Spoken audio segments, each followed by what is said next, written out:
So, Dr. Joyce Degruy tells a very interesting story about two mothers. They're both sitting at parent-teacher conferences, and the black mother says to the white mother, "Your son is very smart. I see that, he's getting all these awards and he's doing really well in class." And the white mother says, "Thank you. He is very smart. He loves science and he loves math. He's doing so well. His grandfather was an engineer and blase blase and all these things." And she really, you know, shows how proud she is of her son. But then the white mother looks at the black mother and says, "But your son is also really smart. He's actually doing better than my son in class." And the mother says, "Yeah, but he can be lazy sometimes, and sometimes it's really hard to keep his attention, and he's stubborn."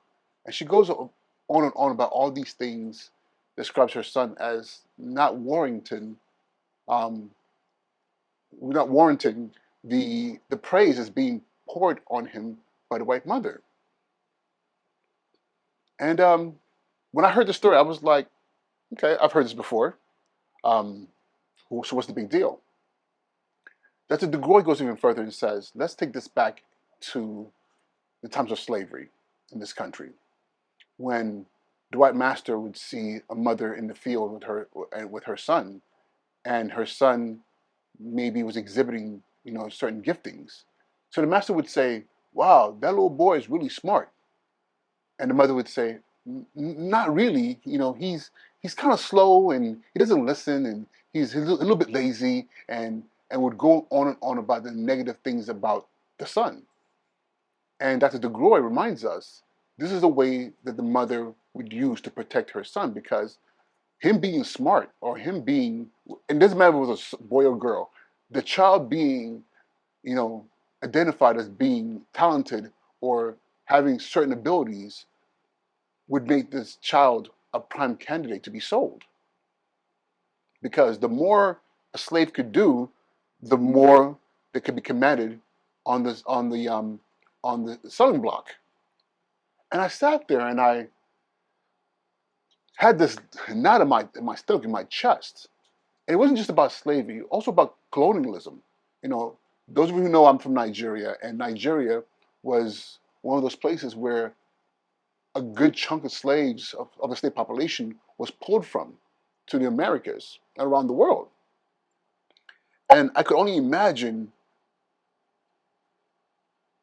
what it felt like to be a parent and know that any given time your child could be taken away from you because there was value in your child having certain giftings, whether it was physical, whether it was intellectual, anything that went beyond the stereotype that was put on your people by Europeans.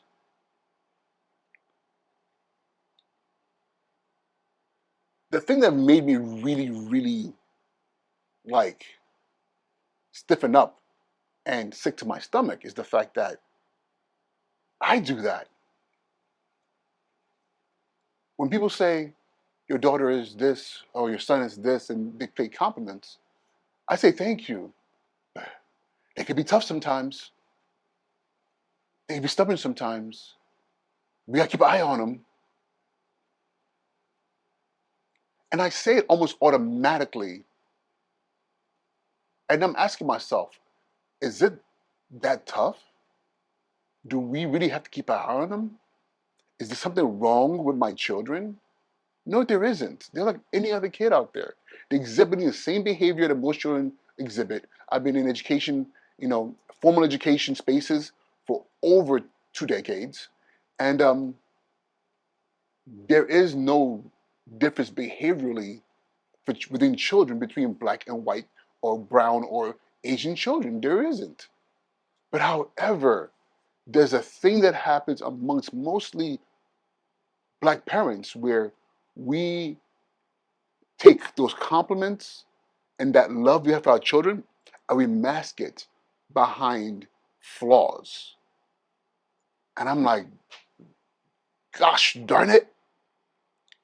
These are part of the vestiges of slavery and colonialism. Now in the classroom, How often, in schools, how often have we heard parents say that same thing? Or how often as teachers, unknowingly, have we said that about students in our classrooms?